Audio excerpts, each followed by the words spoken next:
Raghavananda toda la vida, desde pequeñito, estuvo, sin saberlo, buscando la interiorización.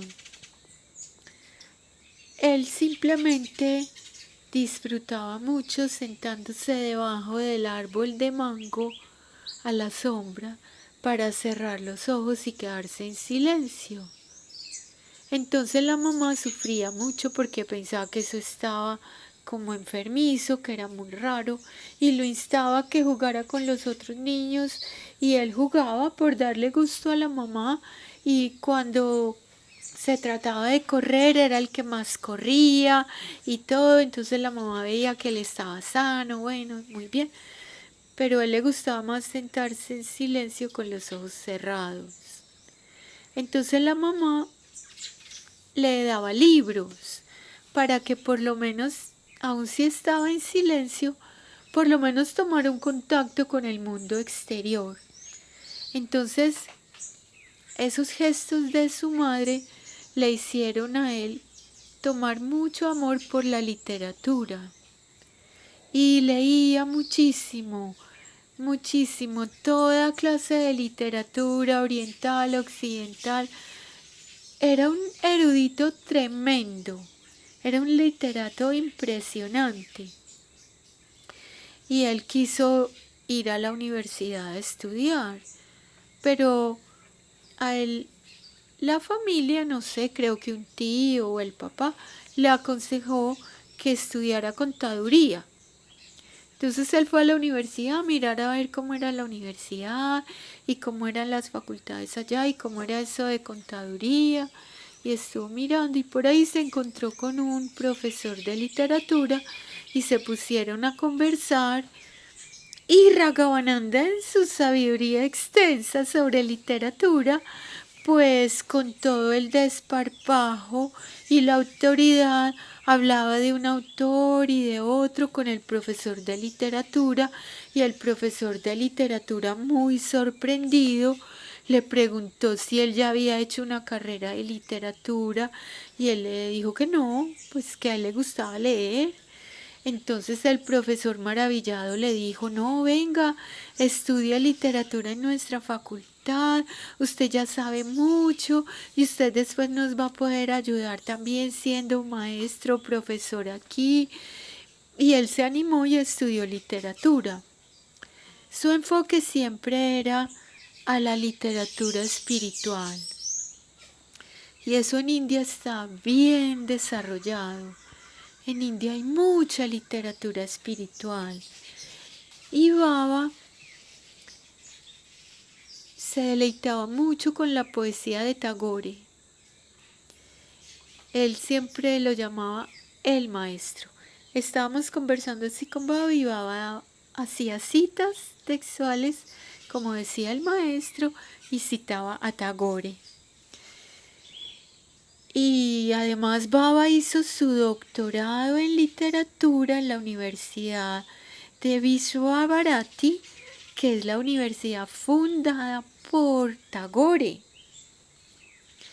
Entonces, muy unido a Tagore, pero era así pues de amor a la espiritualidad y a la literatura. Pero él me decía que solamente después de que lo casaron, él conoció el sufrimiento. Y era que él no se quería casar, él vivía tan feliz con los libros y con los autores y leyendo y escribiendo, y él escribía poemas espirituales.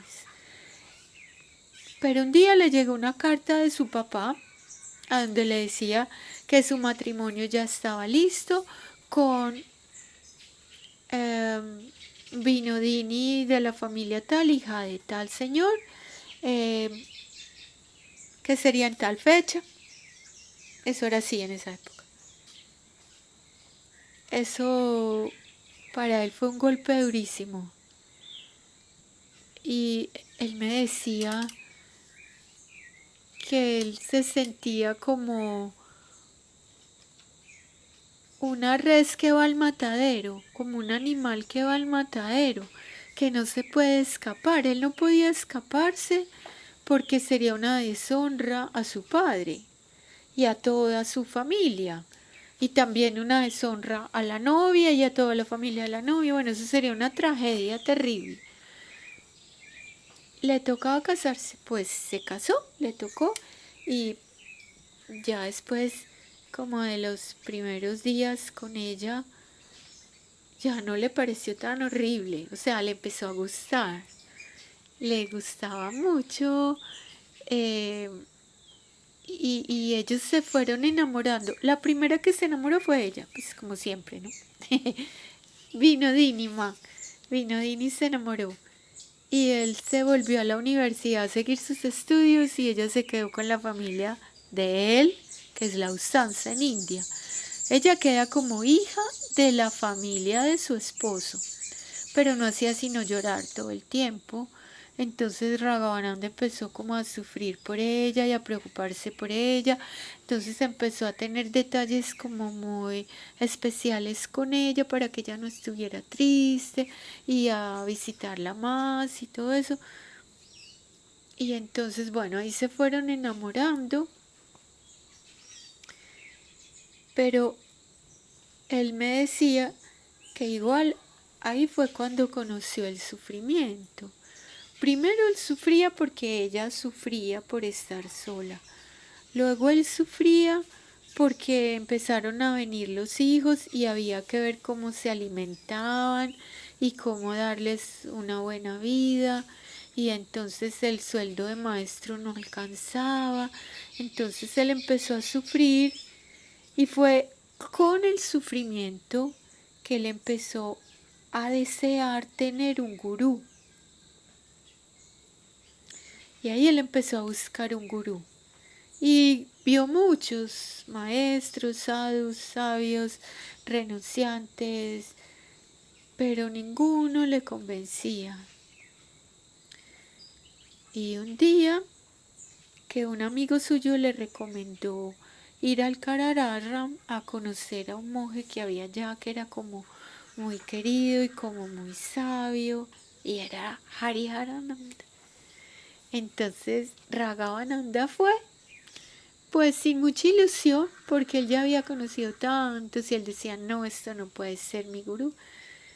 Él fue y se quedó absolutamente sorprendido con ese encuentro. El encuentro lo detallamos, bueno, Baba lo narra detalladamente en un escrito que está publicado en un libro que saqué siguiendo sus indicaciones. Entonces, esos detalles de cómo fue el encuentro lo puede leer todo el mundo en ese libro que se llama Un palpitar de eternidad. Y a partir de ahí ya Raghavananda siguió siendo discípulo de Hariharananda. Raghavananda, el mismo día en el que él recibió la iniciación de Kriya Yoga, solamente con el contacto con su Gurudev Hariharananda, logró el estado de Nirvikalpa Samadhi. Eso es una hazaña solamente lograda por la Lahiri Mahasaya en su encuentro con Babaji Maharaj en los Himalayas, que Babaji lo llevó al Samadhi y luego le dio la iniciación en Kriya Yoga. Asimismo fue Raghavananda. Desde ese momento que él empieza la práctica de Kriya, ya era el discípulo más avanzado de Hariharananda y ya había una relación muy estrecha entre ellos dos. Esa relación gurú-discípulo es tan fuerte como el poder más grande del universo. Es el amor más fuerte. Y entonces ya ellos meditaban mucho juntos, fuera porque Ragavananda buscaba a Hariharananda, fuera porque Hariharananda visitaba a Ragavananda en su casa y Ragavananda, avanzando tanto en el terreno de Kriya, ya tenía el nivel para ser acharya, para dar iniciaciones. Entonces Hariharananda le dijo que por favor le diera iniciación a estas personas, aquellas, y él dijo: no, Baba, no. Si usted está aquí, ¿cómo voy yo a dar iniciación? Es mucho más grande que usted les dé iniciación a estas personas. Hágalo usted. Entonces él nunca aceptó esa responsabilidad mientras Hariharananda estaba ahí. Pero luego Hariharananda se vino para Occidente, se vino para América, cayó a Bogotá en 1974.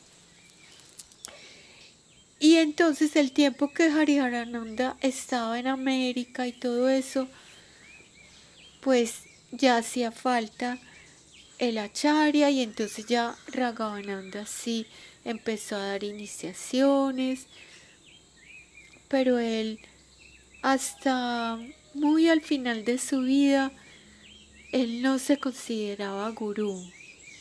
Él siempre nos hablaba como Gurú, mi Gurudev, Hariharananda.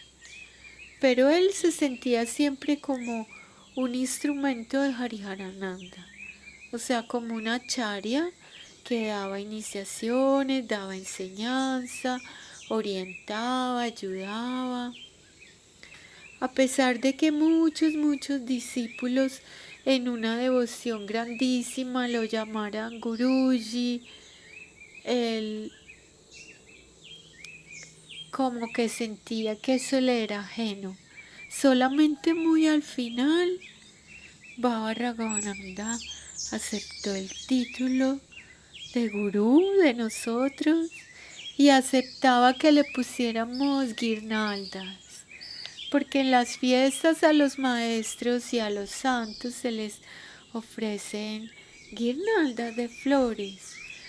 Pues siempre que le poníamos una baba, él la recibía, gratitud, amor, y se la quitaba y se la ofrecía a la imagen de Hariharananda. Siempre todos los honores eran para su Gurudev. Muy al final de su existencia encarnada, digamos que casi que el último año o los últimos 2 años solamente, él aceptó que lo tratáramos como nuestro gurú. Era un gurú muy hermoso, muy amoroso, muy sabio, muy poderoso, mientras estuvo en su forma carnal humildísima, el extremo de la humildad. Pero ahora que está en su forma insustancial, más poderoso, grandioso, gigantesco, omnipresente, omnipotente. Jai Guruji.